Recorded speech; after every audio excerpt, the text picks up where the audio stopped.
다음으로 101페이지에 있는 2번 실무적용 문제 2번 한번 회계 처리해 보겠습니다. 빨리 읽을게요. 문제를. 주식회사 대동은 2000X1년 1월 1일 기계장치를 500만 원에 구입하였다. 내용 연수는 5년, 잔존가액은 없는 것으로 추정된다. 이 기계장치를 사용하던 중 2000X2년 12월 31일 사용가치 바뀌었습니다. 사용가치는 150만 원으로 하락하였다. 그리고 회수가능액이 2000X4년도 말에 150만 원으로 증가하였다. 정액법으로 생각할 경우 회계 처리를 하십시오 라고 되어 있습니다. 그냥 다 회계 처리할 거기 때문에 마지막 말은 생략했습니다. 네, 그럼 일단 볼게요. 기계장치를 500만 원에 구입을 했다라고 했잖아요. 그래서 차변에 기계장치라는 유형자산의 계정 과목을 들고 올 겁니다. 기계장치 500만 원. 대변에 뭘로 구매했는지 모르니까 현금이라고 쓰겠습니다. 네. 회계 처리가 첫 번째 회계 처리가 되었습니다. 그리고 이제 저희가 여기부터는 상각을 해줘야 되죠. 2000X1년 12월 31일, X2년 12월 31일에도 상각을 해줘야 됩니다. 그러면 저희가 이제 상각을 얼마를 해줄지 그 금액을 정해야 되잖아요. 근데 문제에서 이렇게 나와 있죠. 내용 연수가 5년이고 잔존가액이 없다. 이렇게 되면 조금 더 금액을 구하기가 쉬워지겠죠. 정액법으로 생각합니다. 저희 정액법은 공식이 쉽습니다. 분모의 내용 연수 분자의 취득 원가 빼기 잔존 가치죠. 근데 여기에 문제에 있는 그 금액을 그대로 대입시켜 보면요. 내용 연수가 5년. 네, 내용 연수 5년. 잔존 가치가 0원이니까요. 취득 금액만 그대로 입력하면 됩니다. 취득 금액 500만 원이죠. 그럼 감가상각 금액이 1년당 100만 원이 될 겁니다. 자, 이대로 다시 회계 처리를 할게요. 상각 시작하겠습니다. 2000X1년 12월 31일 차변에 감가상각비가 100만 원, 대변에 감가상각 누계에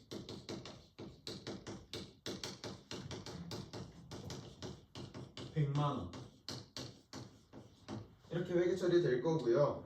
그리고 X2년 12월 31일에도 상각을 해줘야 되는데 중요한 건 이겁니다. 상각이랑 손상이 동시에 발생했을 때, 상각이랑 환입이 동시에 발생했을 때는 무조건 상각을 1순위로 하셔야 됩니다. 그 다음에 손상 인식하시고 그 다음에 환입 인식하셔야 돼요. 무조건입니다.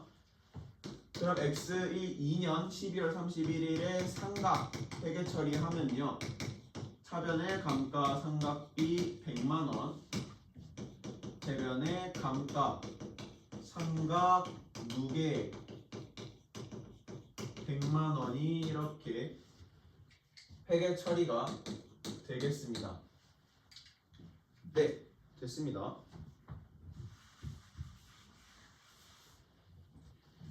자, 그럼 여기까지는요.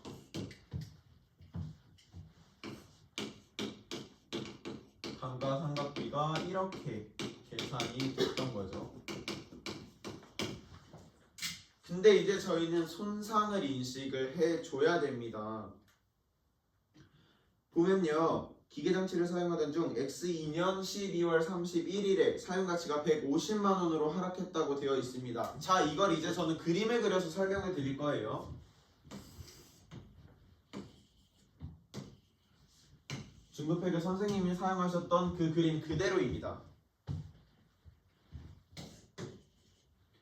X1년, X2년, X3년, X4년, X5년입니다. 일단 시작 금액은 500만 원이었죠. 취득 금액. 근데 저희가 감가상각을 정상적일 때 100만 원씩 감가상각 해주니까요. X1년에는 400만 원 잔고가액입니다. X2년에는 300만 원. 100만 원씩 깎아주니까 X3년에는 200만 원, X4년에는 100만 원. 이렇게 해서 최종적으로 X5년에 0원이 되겠죠.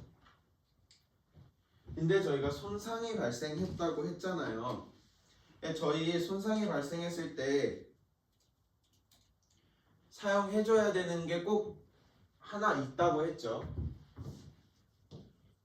무언가를 비교를 해야 되는데 두 가지를 비교를 할 겁니다. 첫 번째는 사용 가치고요. 두 번째는 순 매각 가치입니다. 이 두 가지는요, 무조건 문제에 나와 있을 수밖에 없어요. 왜냐하면 저희가 이 지금까지 회계 처리한 것만 보고 순매각 가치가 얼마인지 사용 가치가 얼마인지 파악을 할 수가 없습니다. 그래서 문제에서 무조건 이 두 개를 줄 거고요. 만약에 두 개 중에 하나밖에 안 줬다, 그럼 그걸 그냥 쓰시면 됩니다. 지금 이 문제에서 보면 사용 가치 하나밖에 안 나와 있죠. 그래서 뭐 맥스 구할 필요 없이 이 사용 가치 150만 원, 얘를 새로운 장부 금액으로 인식을 해줄 겁니다. 자, X 2년도였죠. 300만 원이었던 금액이 가치가 하락해서 X 2년도에 300만 원이었던 게 가치가 하락해서 150만 원이 되었습니다. 그렇죠? 그러면 300만 원이었던 그 자산의 가치가 150만 원이 되었으니까 이 차액인 150만 원만큼을 저희는 손상으로 인식해 줘야 됩니까? 손상으로 인식해 줘야 됩니다. 맞죠? 자, 인식하겠습니다. 차변의 유형 자산 손상 차손 계정 과목 150만 원, 대변의 유형 자산 손상 누계 150만 원, 이렇게 회계 처리가 될 겁니다.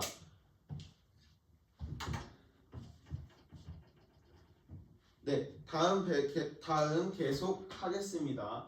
자, 다음 회계 처리는 X3년 12월 31일의 상각입니다.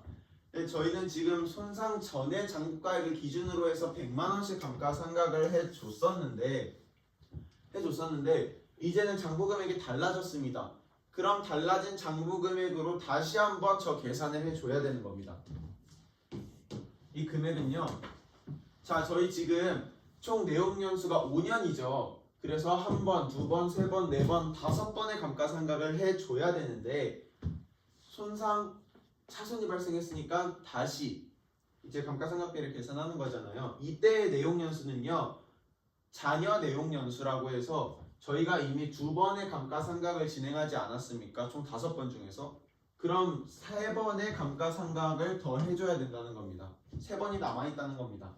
그리고 금액은요 저희 150만 원이었고 잔존가치는 없다고 했잖아요. 네, 그럼 금액에는 그대로 150만 원 오면 됩니다. 해주면 감가상각비는 50만 원이 되겠습니다. 자, 그럼 이대로 또 다시 감가상각 회계 처리하겠습니다. 차변에 감가상각비 50만 원, 대변에 감가상각 누계액 50만 원, 그리고 X4년 12월 31일에도 그대로 정액법이니까요, 감가상각비 50만 원 인식해 줄 거고요. 대변에도 똑같이 감가상각 누계액 50만 원을 인식해 줄 겁니다. 자, 마지막 남은 건 환입입니다. 저희 X3년에 100만 원으로 장부가액이 바뀌었고요. X4년에 그럼 50만 원이 남겠죠. X5년엔 0원이 될 거고요. 자, 봅시다. X4년 12월 31일입니다. 지금 이 구간에 있는 거예요. 저희는 이 구간에 있는 거예요. 이때에 보니까요, 회수 가능액이 X4년도 말에 150만 원으로 증가했다고 합니다. 이때도 저희가 하나 더 비교를 해줘야 되는 게 있는데요. 뭐랑 뭐를 비교해줘야 되느냐?